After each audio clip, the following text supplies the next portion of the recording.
Arpa və vələmbir necə dəmlənir, inşallah onu göstərim sizə. Artıq 1 litr su qaynayır. Təxmini bu qədər də, yəni ovucla bu qədər götürülür. Arpa, bir də vələmir. Xatırladım ki, vələmir qaraciyər yeniləyir. Ruslar buna avios deyir.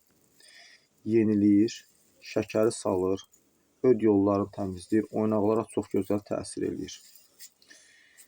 Deyərəm ki, qığırdaq yeyilməsinə bir təsir eləyir bu. Arpa isə böyrəkləri yeniləyir, böyrəkləri tərtəmiz eləyir, daşları gətirib tökür. Sidik hissəsinə, sidik belə deyim də, prostata çox gözəl təsir eləyir. Bax, bu arpa tək olaraq. Bunların ikisini birlikdə dəmlənib içəndə mükəmməl fayda görür insan.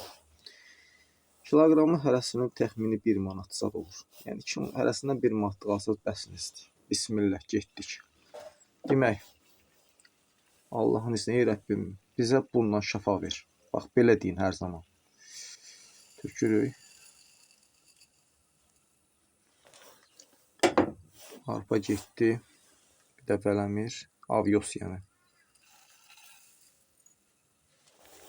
Kimdə böyrəyində artıq daş, duzlar varsa, məndə yoxdur, mən profilaktik içirəm. Varsa bir xırda da diş qurtlayan bitkisi atsın içinə ki, kanalları genişləndirsin. İnşallah bunun ağzını bağlayırıq. Full asxodla 10-15 dəqiqə qaynadın, soyuyana dək qalsın, gün ərzində bunu için. Ailəlicə içə bilərsiniz, özünüz içə bilərsiniz, problem yoxdur inşallah.